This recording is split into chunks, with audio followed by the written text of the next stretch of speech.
Hi everyone, welcome. My name is Jo Cook and I'm the head of medical anthropology at UCL. So welcome to the third seminar in our series Vaccines in View, organised by myself, Sarah Gibbon, Rebecca Irons, David Napier and Aaron Parkhurst, with invaluable tech support from Anna Gika. The seminar series really developed out of our shared commitment to using the tools of anthropology to enhance our understanding of and insight into the ongoing global COVID-19 pandemic, focusing particularly on the development, rollout and uptake of vaccine programs around the world.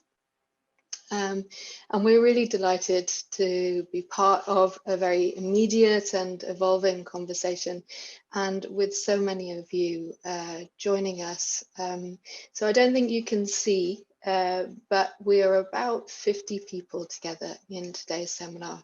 So hopefully that gives you a sense of our shared endeavour. And to that extent, I'm just going to run through a few housekeeping points very quickly. So today's invited presentation will be around 30 minutes, after which we're going to have a Q&A session.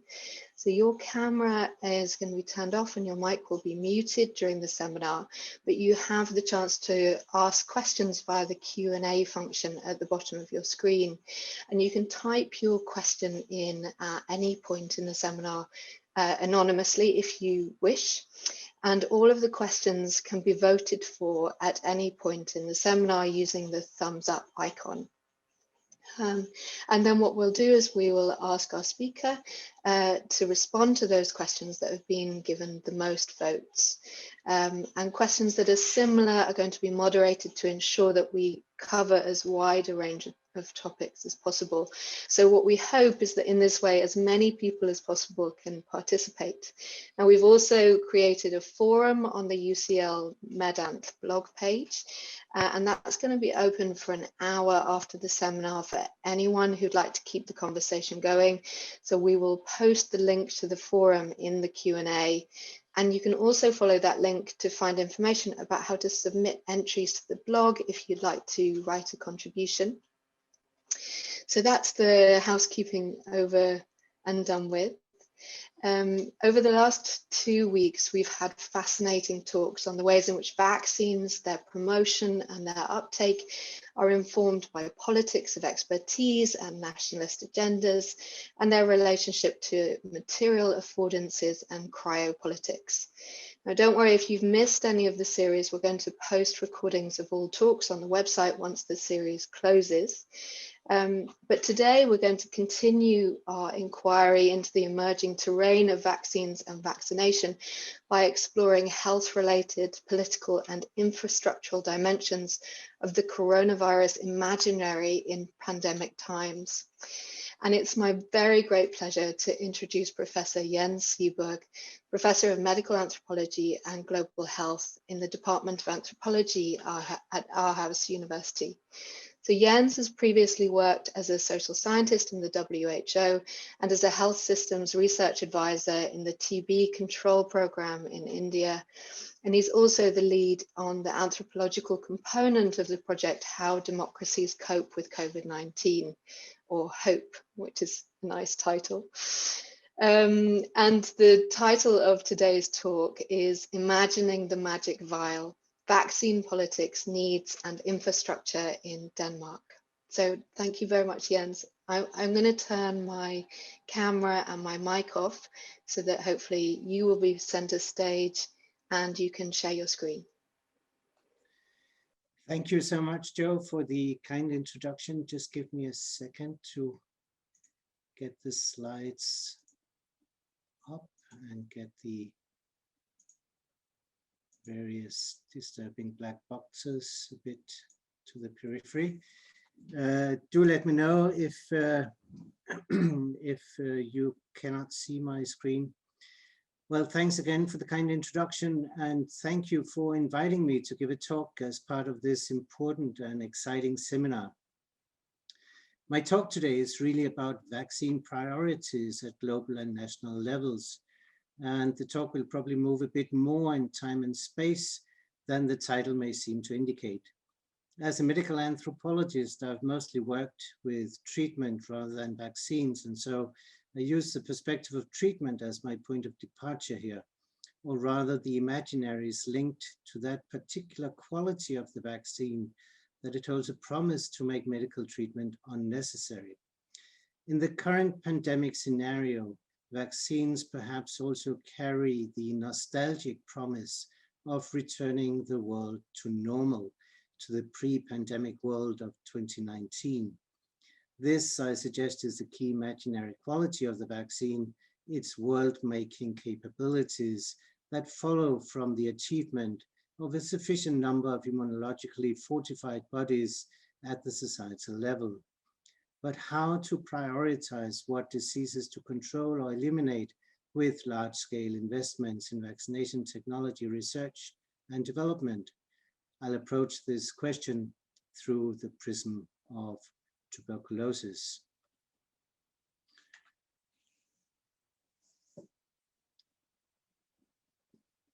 Pandemic control by treatment. When I began to work with TB control in India in the early 2000s, I was struck by the first-hand experience of an overwhelmingly medicalized and paternalistic TB management system as it subsumed millions of TB patients under the TB control strategy known as DOTS, directly observed treatment short course, short at the time meaning 6 months.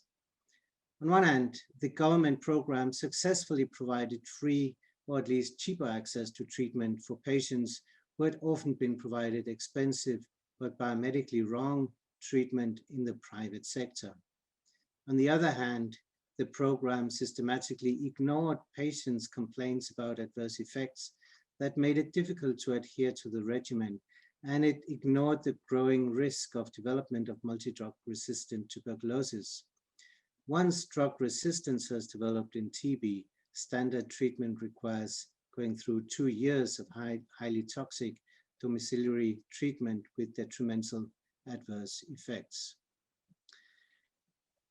Here you see Kona, Batuk, and Padmi while they were still alive. They were among the 20 people suffering from multidrug resistant TB whom I have followed since 2015. Their death from TB seemed unnecessary. TB is curable with cheap antibiotics if diagnosed and treated according to medical standards. They died despite their hard work to access diagnostics and treatment, and they died despite hard compliance work.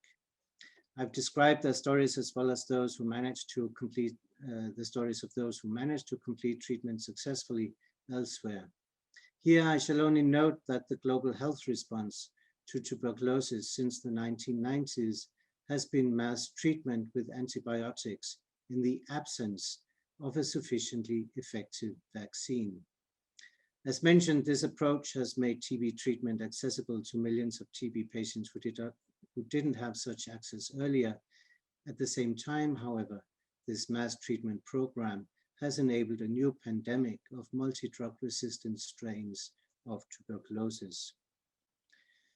Whereas the incidence curve of drug susceptible TB shows a slight decline in recent decades, the comparative curve of DRTB is rising rather sharply, as you can see in this slide from different countries in the WHO Southeast Asia region. This rise is treatment driven, even if drug-resistant TB, once developed, is also transmissible from one person to another. In other words, a purely treatment-driven TB control strategy, which has historically been highly medicalized until very recently, with little serious attention paid to the biosocial dynamics of the disease and its root causes, deeply planted in global and local inequities. Such a strategy is unlikely to ever become effective. As envisaged in WHO's End TB strategy, this is potentially what an effective TB vaccine could help changing, even if all experience shows that the magic of vaccine miles depends on the healthcare system in place to distribute them. However, as we all know, there is in fact a vaccine against tuberculosis. And this year, the BCG vaccine can celebrate its 100 years anniversary. Developed in the Pasteur laboratories by Calmette and Guérin, it was first used on humans, infants born by mothers infected with TB in 1921. The vaccine was based on a principle of attenuation through the serial passage of an initially virulent isolate of bovine TB bacteria in a bile-containing medium. The efficacy of the BCG vaccine was a topic for scientific contestation from its early years, but in a disease landscape where TB was responsible for around 1/3 of all deaths in many countries, including in Northern Europe, it was of critical importance for public health, and BCG was widely adopted. The Danish State Serum Institute, SSI, had been established in 1902 with a particular focus on the production of diphtheria vaccine based on the serum of horses that had been challenged with diphtheria. The institute had received the BCG vaccine strain from the Pasteur Institute in 1927, and by 1929 established its own production facility and initiated vaccination of infants. In the decades to follow, Denmark developed a significant BCG production capacity of good quality. This capacity was intact at the end of the Second World War, at a point in time when Denmark needed to convince the world that it had not been an ally with Nazi Germany, despite its policy of cooperation with the German forces during the first 3 years of occupation. A senior civil servant of the Danish Ministry of Social Affairs described this predicament to the government. Post-war humanitarian aid, while important in itself, was also a means in post-war Europe for Denmark to improve its international image at a point in time where it mattered to demonstrate on whose side you had really been throughout the war. Establishing a Danish-sponsored BCG campaign directed at refugees as well as countries with no vaccine production infrastructure of its own was projected to become an important political asset as it made visible the Danish humanitarian aid. Frederick Keks talked about China's vaccine diplomacy in last week's presentation, and perhaps this is not so very different. Vaccines were by then biosocial technologies invested with imaginaries of political significance in the remaking of the world in the aftermath of the Second World War. The example illustrates that it is not new in itself that vaccines take center stage at the same time in public and professional imaginaries of medical miracles and societal disaster, in the pros and cons of side effects versus severity and prevalence of disease, in the political interweaving of the power of the state and that of the vaccine, and in the creation of not only imagined communities, but imagined vaccine communities that serve to simultaneously increase the resilience of individual bodies and the body politic. Such qualities were institutionalized in the State Serum Institute that became the central institution for diagnosis and monitoring of infectious diseases in Denmark, but also became a leader in BCG vaccine production. In a surprising turn of events, however, a private donation of a national opera house to be administered by the Danish Royal National Theatre became a deciding factor in ending vaccine production at the State Serum Institute. During the 2000s, the vision for the State Serum Institute was to further strengthen vaccine production for a global market, including BCG, and production facilities were modernized and expanded. However, these vaccine export plans collided with a global surplus production around 2010, resulting in lower prices, something that from a global health perspective might be a positive development in itself. For the State Serum Institute, it caused financial loss instead of the hoped for return of investment. At the same time, the National Theatre plunged into deep financial crisis due to the running cost of the gifted new opera house costs that had not been adequately covered in the annual budget. The theater required emergency relief, and creative civil servants discovered that vaccines for the national child immunization programs from the State Serum Institute were more expensive than those produced in Sweden, and so money for the theater was found by down adjusting the vaccine prices. The lower prices created a financial crisis for vaccine production at the State Serum Institute. Whereas the export plans of the 2000s had projected an income-generating public institution, it was now seen as an economic failure. The price adjustment had created a vicious circle that could only have closure or sale of production facilities as its endpoint due to the narrow market-based assessment logic that was adopted by the Social Democratic-led government, in spite of a report suggesting that continued vaccine production could safeguard access to vaccines in a global situation with relatively few and predominantly private vaccine producers. During the same period, the National Contingency Plan for Handling of Disasters, including large-scale epidemics, was revised based on a principle of financial neutrality. Conveniently, the revised plan did not mention any need for vaccine production, and even the need to store protective equipment for an emergency was deleted from the draft. Clearly, 7 years ago, the Danish welfare state did not imagine itself to be vulnerable to an epidemic. When the Ministry of Health leaked plans to sell vaccine production to the media in 2014, key employees involved in vaccine production at the State Serum Institute resigned, and vaccine production imploded. While keeping research, diagnostics, and monitoring capacities, the State Serum vaccine production facilities were sold with effect on 1st January 2017 for €2 million to a capital fund under the Saudi Arabian Al Jumaih Group, a price that left the Danish state with an accumulated deficit of approximately €200 million incurred during the sale process. And as you can see, this resulted in the creation of AAG Vaccines at the same address in Copenhagen. Now, perhaps this made sense to a neoliberal mind, I'm not quite sure, but in the context of the pandemic, the tide was turning towards nationalism. I do not imply that these ideological positions are mutually exclusive in any way. They may even be interdependent, as nationalism conveniently diverts attention from the structural forces of global financialism and shields it with imaginaries of the dangerous other in search of short-term gains.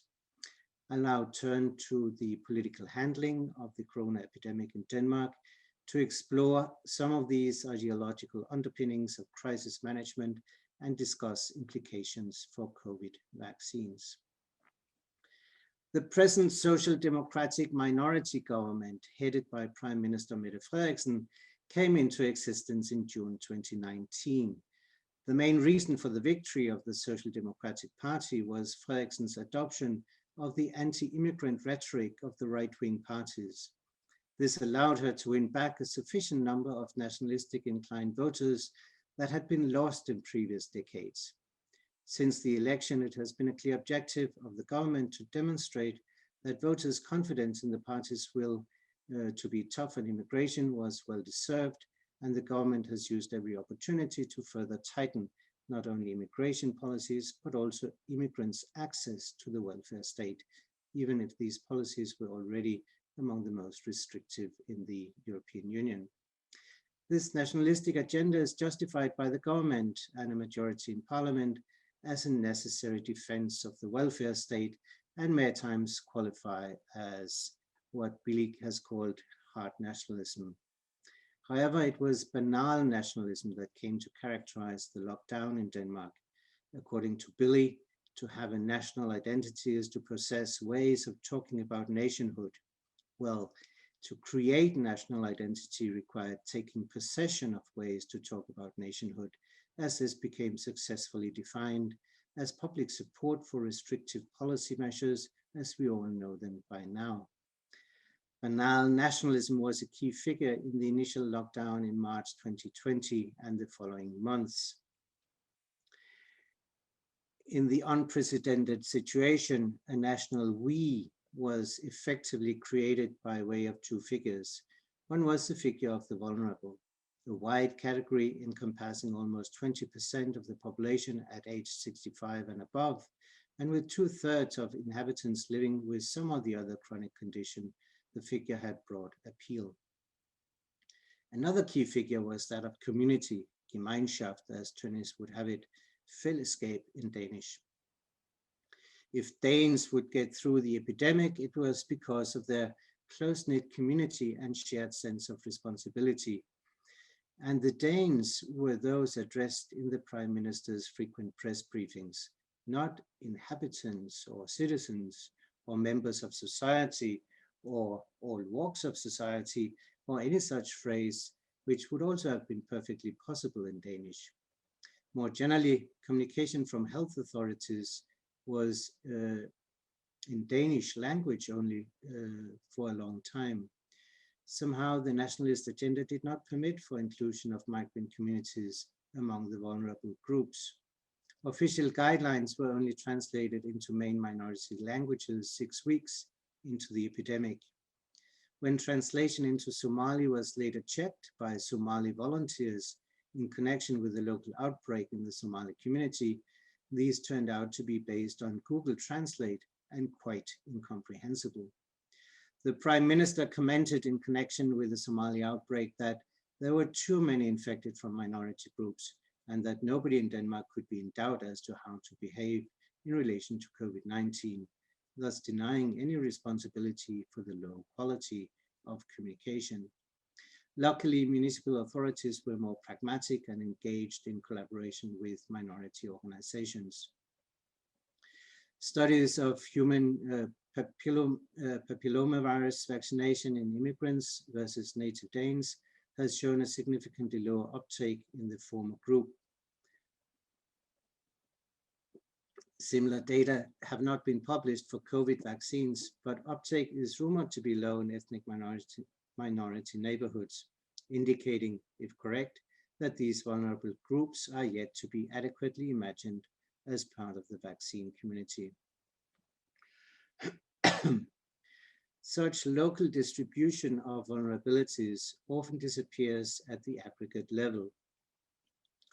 Overall, and so far from an epidemiological perspective, the Danish government's handling of the epidemic has been based on 3 approaches: an effective mobilization of a sufficiently large, generally compliant population based on banal nationalism, appealing to Danish values; 2, a political will and ability to provide financial backing to a policy based on maximum precaution with minimum mortality; and 3, substantial public support to the private sector.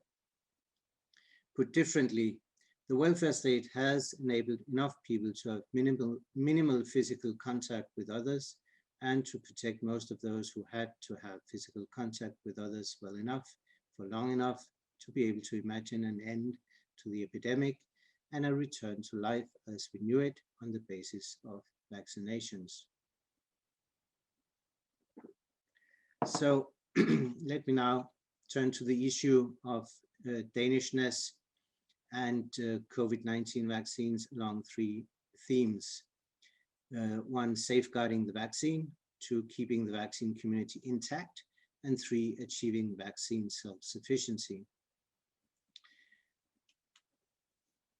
In June 2020, reports reached the Danish media that an outbreak of coronavirus had happened among mink, with likely transmission between humans and animals. Initially, the response was local, with culling of all animals at the individual farms affected. Subsequent genetic analysis of the virus showed that new mutations had developed that were unique to Denmark. In the following months, the infection spread, and it quickly proved impossible to protect mink farms from infection. Denmark was a global leader in the industrial production of mink fur, not least for the Chinese market. As of November 6, mutated strands had been found on 216 mink farms. The State Serum Institute in charge of gene sequencing had identified a so-called cluster 5 mutation with 4 genetic changes in the spike protein present in both mink and humans. At a now famous press conference, at least famous in Denmark, on 4th November 2020, the then director of the State Serum Institute explained that cluster 5 could endanger the vaccines that were under development. In the media circulated stories projecting Denmark as the new Wuhan, with overpopulated mink farms taking the role of problematic wet markets, threatening to redraw the global map of corona blame with Denmark at the center. The Prime Minister was clear at the press conference. All mink, including breeding animals, were to be culled immediately. What followed was chaotic, and the chaos grew when it turned out that there was no legal basis for the instruction, a fact which likely increased the government's willingness to overcompensate mink farmers, ending with a total bill of close to 3 billion euros. It later turned out that the mutation did not actually decrease the efficacy of the vaccines. Keeping the vaccine community intact. Well, especially during the second half of 2020, as rumors of impending vaccines began to circulate globally and anti-vaxxers mobilized, surveys to measure vaccine acceptance became invested with growing political interest. Survey data showed a substantial increase in vaccine acceptance from December 2020 with 48% to January with 72% of respondents saying they totally agreed to health authorities' recommendation to take a vaccine. Authorities have consistently communicated that vaccination was voluntary, that everybody should accept the individual's right to decide, and that there could be many good reasons either way, but that the recommendation to get vaccinated was clear.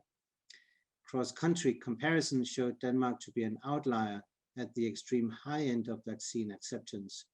This positive attitude towards vaccination became in itself a valuable public health asset. Based on a high level of popular trust, it could potentially be lost. This was the fear when reports of deaths linked to the AstraZeneca vaccine hit the media. And as more reports appeared, Denmark was among the first to pause the vaccine while reviewing the data. Similarly, Denmark was the first, and until Monday this week, when Norway followed, the only to pause the vaccine from Johnson & Johnson, both of which have been taken out of the vaccine program. The successful control of the epidemic through the second wave lockdown had tilted the weighing of benefits and risks, and it was estimated that serious side effects could outweigh health benefits gained by a faster completion of the vaccine program. One could imagine then that unused vaccines would be given to COVAX, but instead the Danish Parliament has taken the somewhat surprising decision to offer these two vaccines to individuals in Denmark who would like to jump the queue, as outlined in the elaborate but frequently changed vaccine calendar.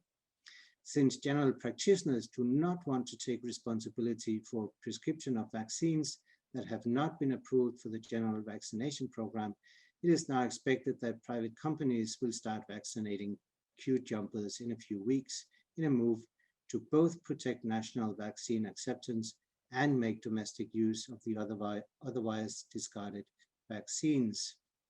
In a scenario where these vaccines then will improve the chances for the younger age groups to be able to reach desired tourist destinations amidst a catastrophic pandemic that is ravaging less fortunate countries as we speak, this policy seems to be an example of complacent exceptionalism.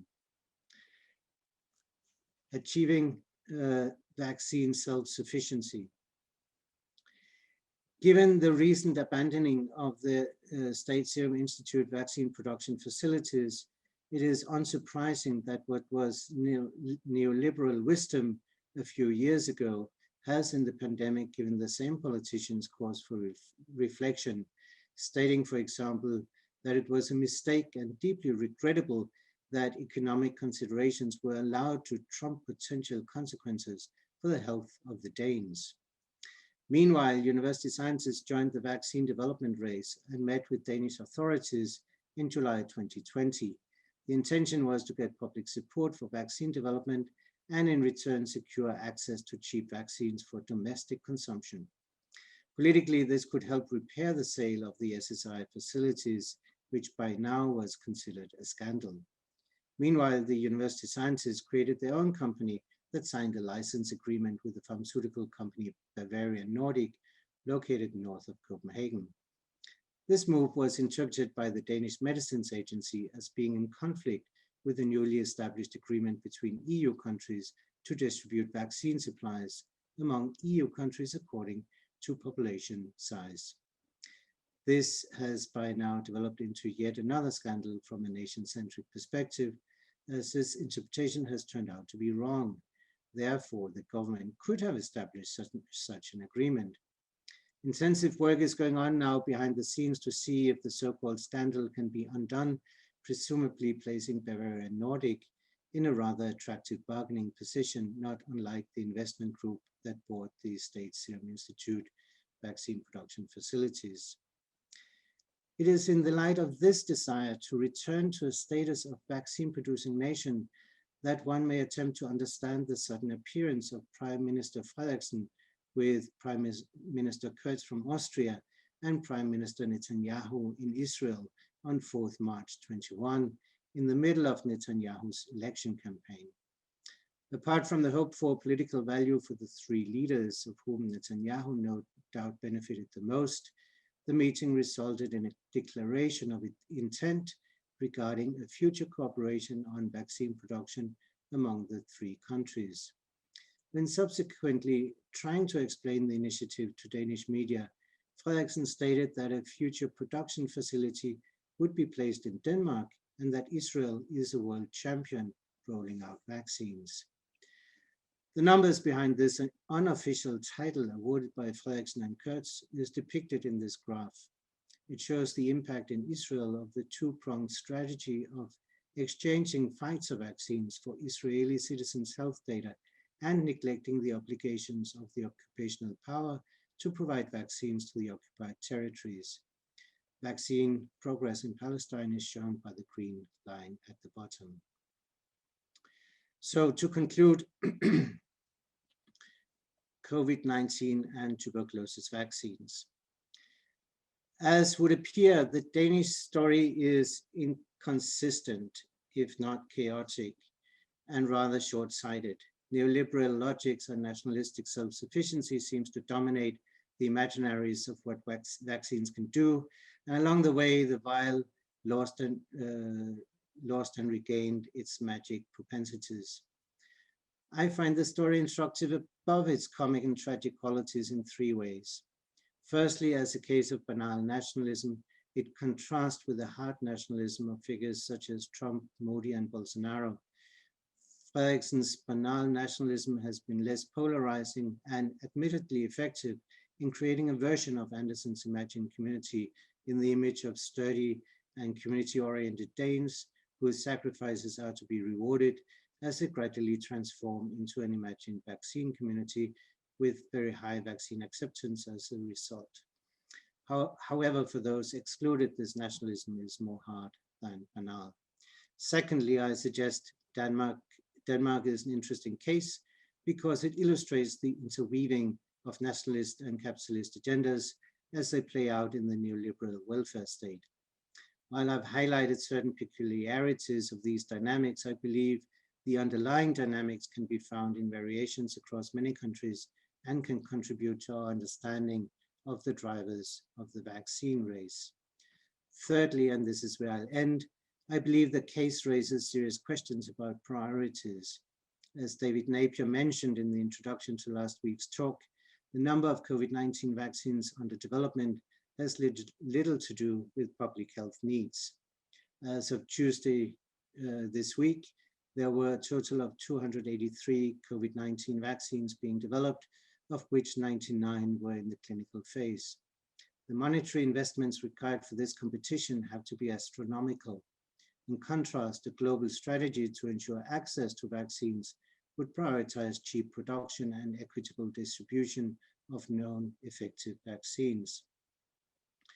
283 vaccines under development after approximately 1.5 years of human acquaintance with the virus. What about tuberculosis? As I mentioned, it is 100 years since the first BCG shot was given to an infant in Paris. During these 100 years, not a single new vaccine has been developed. 100 years down the TB production line, there are 22 candidates. Only one, known as M72AS01, has shown some efficacy in humans. Clinical trials on TB vaccines are slower than for coronavirus due to the slow development of the disease in the human body, but this does not explain the lack of investment. Neither does the death toll per se. After all, TB consistently claims 1.5 million deaths every year, which is just a little less than COVID-19, but substantial for an infection that we have known for millennia. COVID-19 is new, but it won't be new forever. Vaccines will certainly help, especially among those who have better access and who may not really be at risk from something like TB either. As we know from experience,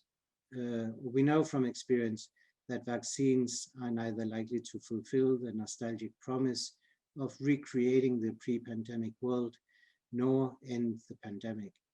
More likely, COVID will become endemic like TB and syndemic with TB, unless we see a dramatic shift away from complacent exceptionalism and vaccine nationalism, whether in banal or hard versions, to a commitment to more equitable healthcare infrastructures and systems at all levels. Thank you for listening.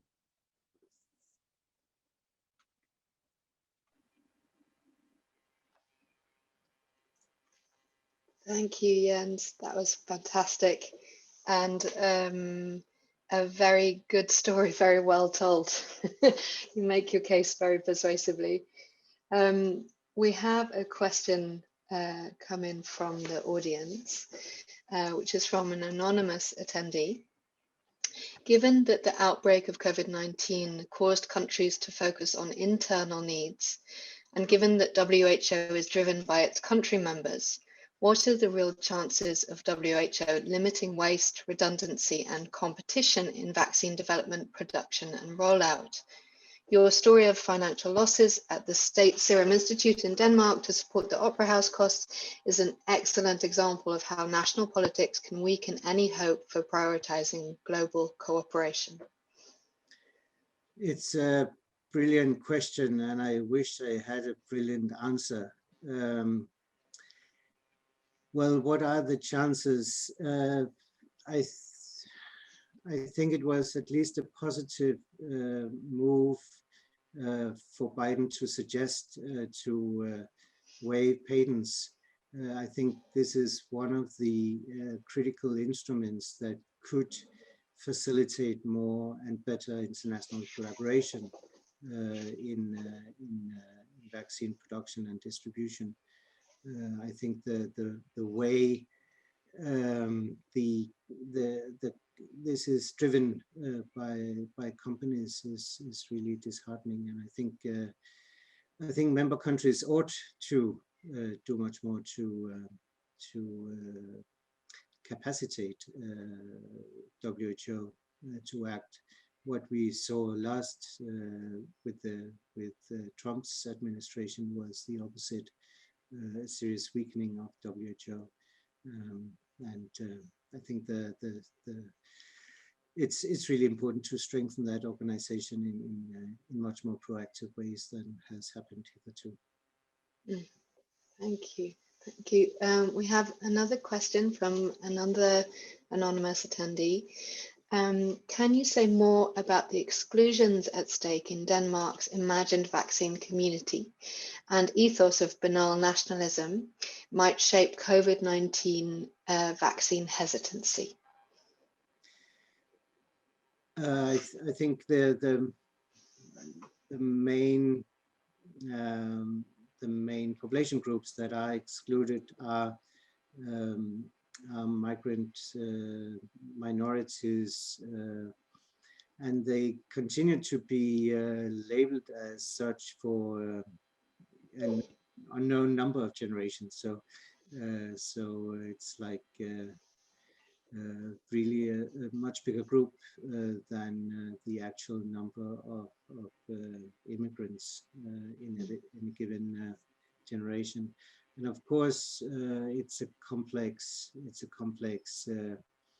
question with more many more dimensions involved if they are to get better access to both treatment and vaccines. But the way the government has been communicating does a lot to remove trust in the government system, whereas one of the characteristics of, let's say, those that are included in the imagined vaccine community and in the imagined community of the Danes that was astonishingly successfully created by Prime Minister Frederiksen in March last year. The main thrust of that is really trust in the system, and that is systematically not being created for migrant communities, because there's so many ways in which they learn that they are not really part of the welfare state, and they have to try to earn that right, and it's really difficult to earn it because of systematic obstacles being placed in front of them. So and thus when speaking about the virus, speaking about the lockdown, speaking about the restrictions, and only in that context addressing Danes does create a sense of not belonging. I think that has been really problematic. When then the language issue is added to that, it proves a point, I think. If I could ask a cheeky follow-up question to that, then has that influenced, what's the reception of that amongst Danes as well? Is there a sense of, in the description of the kind of banal nationalism and the people coming together, is there a sense of a recognition of that inequality, or that inequality of representation and address?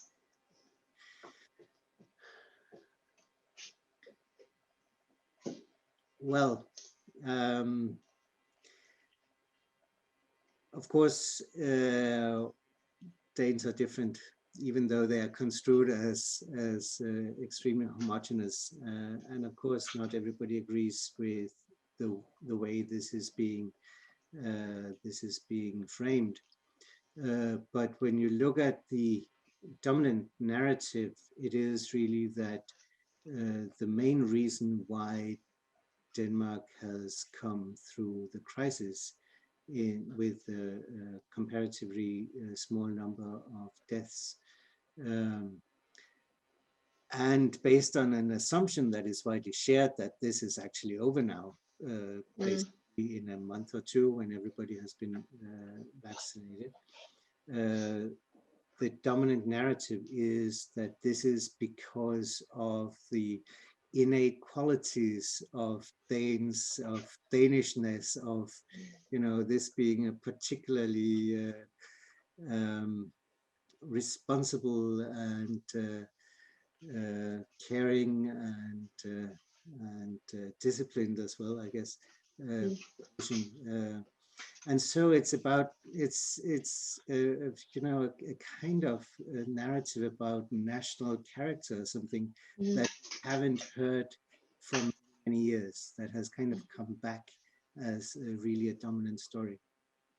Now, obviously, not everybody buys into that, but I think it's a very successful dominant story and most people accept somehow that, well, of course it only applies to Danes and not to, you know, people from elsewhere. So there is, I think, a lack of critical assessment of these dynamics, and I think there's a lot of work to do on that. Great, thank you. Thanks. We have a question from another anonymous attendee. Can you say more about the exclusions at stake in Denmark's imagined vaccine community? Oh no, that's the one I just read out. Sorry, next one. I'm being attacked by a puppy down here. It's the business of working from home. So our next question is from Marco Montiero. I hope I've said your name right, Marco. Do you see any hopes of better global governance frameworks for vaccines and health technologies in general that would move beyond current nationalisms? So can new globalisms emerge in a world with Trumps and Bolsonaros? I think the hope that I can mobilize is linked to the fact that the harder the nationalism, the worse, and that is tragic, of course, but the worse has been the management of the pandemic in individual countries, and people are unwilling, I see and I hope, to accept that. And I, you know, clearly the crisis, the Corona crisis in the US, was an important factor in Trump's defeat. And in India, for the first time, Modi's popularity is now challenged by the epidemic. I think the situation in Brazil is also complicated, but I think the fact that Bolsonaro has been so blatantly unable to show any form of leadership in the situation must have weakened him dramatically. I have to admit, I hope strongly. And so I think there is a possibility that given the tragics of the catastrophe, there could be a chance of a very widespread move towards a different mode of governance and leadership, and in a sense, perhaps again, Biden's move to suggest the waiving of patents is, and I think it's, you know, for most of us, it's a bit surprising that that would come from the US, of all places in the world. But I think that is a very positive surprise, and hopefully it is also a signal that that there is reason for hope, for a different way of managing the planet, because we certainly need that. So quite big questions then. Our next question is about the relationship between TB and COVID-19, and it is from another anonymous attendee. How do you envisage the syndemic dynamics between TB and COVID-19 unfolding across diverse global terrains? Which is a great question, that question of like a pandemic in a pandemic, I suppose. I mean, the syndemic dynamics, the concept implies that they are mutually reinforcing, and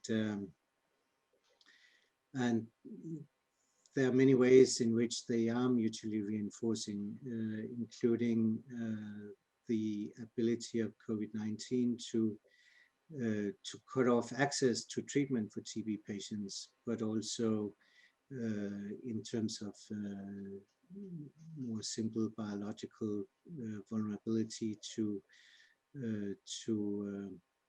suffer from COVID-19 if you are infected, if you have tuberculosis. So there are a lot of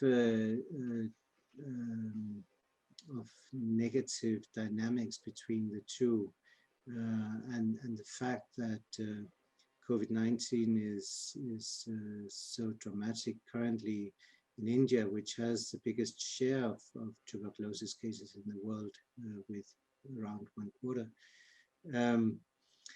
that will have dramatic impact on TB, on TB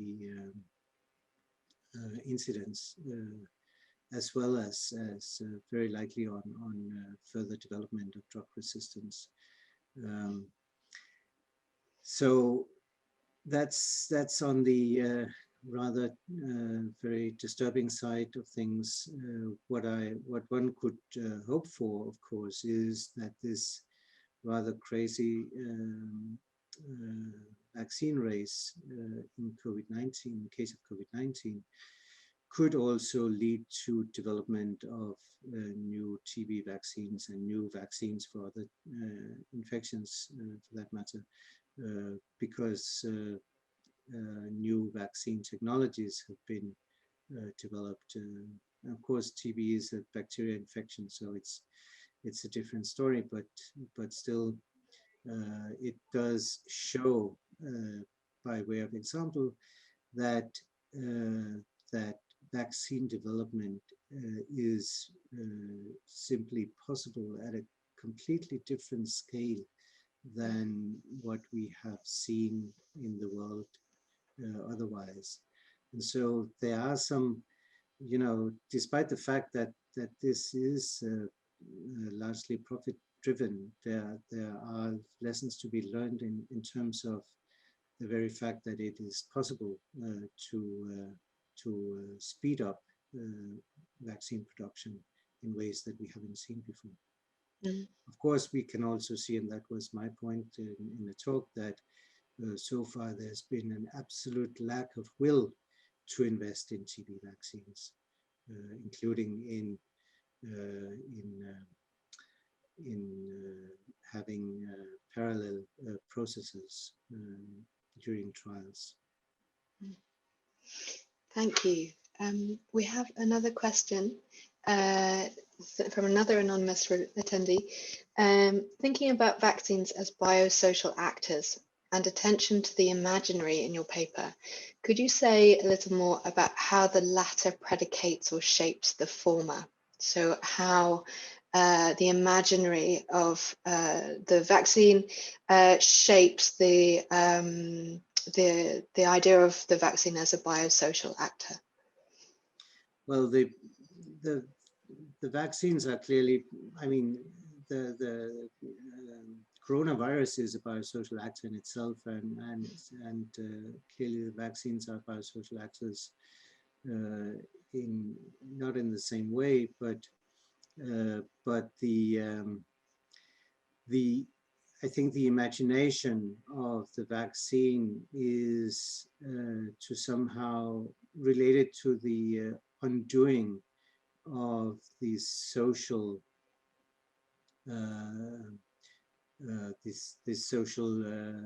constraints that the coronavirus imposes. The coronavirus itself is, in a sense, a social product. It only exists because of our social interaction, and so the vaccine holds a promise to somehow undo that impact of the coronavirus, so that we can regain our social lives, as it were. But these dynamics are characterized by moves all the time across species, to the extent that we may call the virus a species, or maybe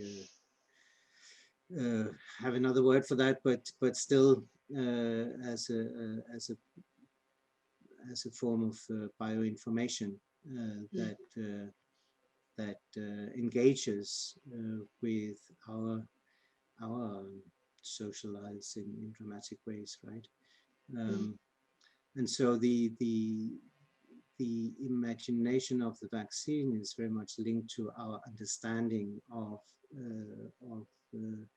what the virus has undone or prohibits, and how we can kind of regain a sense of social freedom. Go back to hugging each other really soon. Jens, thank you so much. We've run out of time. We still have questions coming in, but it's 3 minutes to. So I'm going to bring this to a close. People are very free to continue lively debate in the forum. And before so thank you very much, Jens, for a really fantastic talk. It's so rich and given me so much to think with. Thank you so much, and thanks for the opportunity and for the great questions as well. Thank you. I'm going to just hand over to Aaron Parkhurst, who will be chairing next week's seminar, just to tell us a little bit about what we've got coming up. Thank you, Joe. I echo Joe Cook, Jens, in thanking you for a fascinating and thoroughly engaging talk. I think the lessons presented in the comparative analysis to TB vaccines are very striking. It's also, in its conclusion, a fascinating but worrisome illumination on the persistent practices embedded in the social and economic debates on competition and equity. So it's going to be very important, I think, to follow news and politics in the coming weeks, as you say, and months on vaccine patents in the US and globally. The story you presents COVID vaccines as a nexus for these debates, but I also think it's clear that it's excellent food for thought well beyond the context of COVID. So thank you very much again. Next week, we will move from Denmark to have a discussion on the cultures of vaccines in COVID-19 research in contexts within sub-Saharan Africa. So it's with great pleasure that I would like to extend the invitation to our next Vaccines in View seminar, presented by Professor Shelley Lees from the London School of Hygiene and Tropical Medicine, titled Anthropological Insights into Vaccine Trial Participation, Lessons for Engaging Publics in Vaccine Deployment. Shelley Lees will draw upon her extensive experience in critical anthropological engagement with HIV and Ebola clinical trials in sub-Saharan Africa, and how it's highlighted the effects of global and local power dynamics and everyday encounters with biomedicine on the imaginaries of trial participants and their communities. Situated within an epidemic, participant and community engagement with clinical trials has allowed for expectations and hopes attached to citizenship. Over the first wave of the COVID-19 pandemic, a narrative of an inevitable catastrophe for the African continent has emerged. This narrative was rejected at political and community levels. Professor Lees will share with us how this, with minimal engagement from COVID-19 research in Africa, has implications for the uptake of COVID-19 vaccines in Africa. So it's very exciting for us to host Professor Lees as part of the Vaccines in View seminar series. So please do join us next Thursday, the 20th of May at 5 p.m. Thank you. So thanks, everyone. Thank you all for joining us. We're at 6 o'clock, so we're going to finish sharply. Rebecca, if you could put the link to the forum in the Q&A, or perhaps Sarah, that would be very helpful.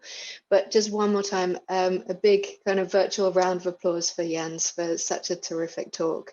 And looking forward to seeing as many of you as possible next week. All right, all the best. Take care of yourselves. Bye-bye.